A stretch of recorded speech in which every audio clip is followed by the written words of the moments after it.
So என்னென்ன மாதிரியான symptoms இந்த வேரியன்ட் காஸ் பண்ணும் அப்படின்னு பார்த்தோம் அப்படின்னா, பழைய வேரியன்ட் மாதிரியே தான். மோஸ்ட் ஆஃப் த பீப்புளுக்கு ஃபீவர், ஜுரம் வரும், சில்ஸோடு வரலாம்.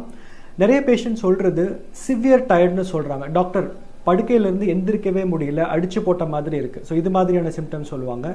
சம் பீப்புள் த்ரோட் பெயின் சொல்லலாம், தொண்டை வலி, தொண்டை எரிச்சல், மூக்கில் தண்ணி வருது, சளி பிடிச்சிருக்கிறது, இது மாதிரி சிம்டம்ஸ் சொல்லலாம். பட் ஒரு டிஃப்ரெண்ட்டான சிம்டம் என்ன பார்க்குறோம் அப்படின்னா, some patients even loose stools or டயரியாவும் ரிப்போர்ட் பண்ணுறாங்க. சம் பீப்புள் நாசியா, வாமிட்டிங், கொமட்டல், வாந்தி, இது மாதிரியான சிம்டம்ஸும் ரிப்போர்ட் பண்ணுறாங்க. ரொம்ப கம்மியான பேஷண்ட்ஸ் வந்துட்டு ஸ்மெல் தெரியல, டேஸ்ட் தெரியல, இது மாதிரியான சிம்டம்ஸ் ரொம்ப ரேராக ரிப்போர்ட் பண்ணுறாங்க. ஸோ இதெல்லாம் ஜென்ரல் சிம்டம்ஸ். இப்போ நம்ம ஹை ரிஸ்க் சொன்னோம் இல்லையா, இந்த ப்ரெக்னென்ட் விமென், இம்யூன் சக்தி குறைபாடு உள்ளவங்க, ஹை ரிஸ்க் பேஷண்ட்ஸ், அவங்களுக்கு வந்து பார்த்தோம் அப்படின்னா இது மூச்சு திணறலாக மாறதுக்கான வாய்ப்பு இருக்குது. சிவியர் ஆச்சு அப்படின்னா அவங்களுக்கு ஹாஸ்பிட்டல் அட்மிஷன் தேவைப்படக்கூடிய வாய்ப்பு இருக்குது. ஈவன் ஐசியூ வரைக்கும் போகிறதுக்கான வாய்ப்பு இருக்குது. ஸோ நம்ம இது மாதிரி சிம்டம்ஸ் இருந்தால் என்ன பண்ணணும்?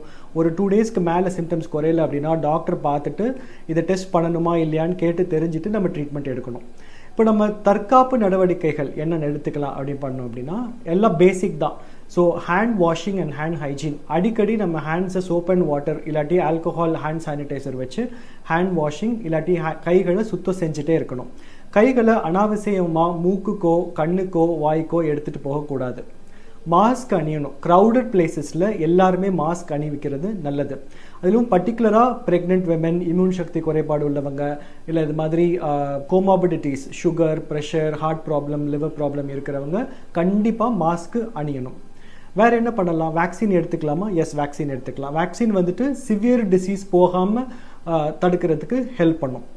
ஸோ அப்பார்ட் ஃப்ரம் திஸ், வேறு யாருக்காவது சிம்டம்ஸ் இருந்ததுன்னா அவங்க கிட்டேருந்து விலகி இருக்கணும், அவங்கள மாஸ்க் அணிவிக்க சொல்லணும், அவங்கள ஐசோலேட் பண்ணணும்.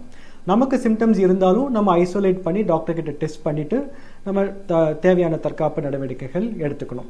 ஸோ இந்த சிச்சுவேஷனுக்கு நமக்கு பயப்படணுமா அப்படின்னு பார்த்தா ரொம்ப பயக்க வேண்டாம். பட் முன்னெச்சரிக்கையோட தற்காப்பு நடவடிக்கைகளை நம்ம மேற்கொண்டு நமக்கு போதுமானதாக இருக்கும்.